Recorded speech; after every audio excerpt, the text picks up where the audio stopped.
33e festival du film du Coq d'Or a été lancé mercredi soir dans la ville côtière de Xiamen avec un grand concert intitulé Les échos de l'océan. Le spectacle était divisé en 4 chapitres appelés Mémoire d'ombre et de lumière, Moments heureux, Force de la jeunesse et Rendez-vous avec le futur. Il proposait un résumé des bandes originales de films dans l'histoire du cinéma chinois. Participaient à l'événement des réalisateurs et des acteurs de pointe de toute la Chine. Parmi ceux-ci, on retrouvait des légendes et des lauréats récents des Coqs d'Or. Le concert d'ouverture a aussi rendu un hommage spécial au personnel médical qui a combattu le coronavirus au début de l'année dans la ville de Wuhan. Le festival comprend une série d'événements culturels allant de projections en forum en passant par des expositions photographiques.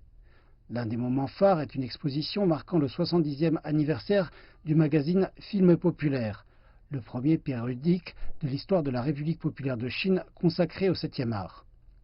Un autre moment fort est la projection de Janga, l'enfant soldat, une version restaurée du film de 1963 dont l'action se déroule pendant la guerre populaire chinoise de résistance contre l'agression japonaise pendant la Seconde Guerre mondiale. La version numérisée en 4K vise à s'intéresser au passé pour inspirer les jeunes générations.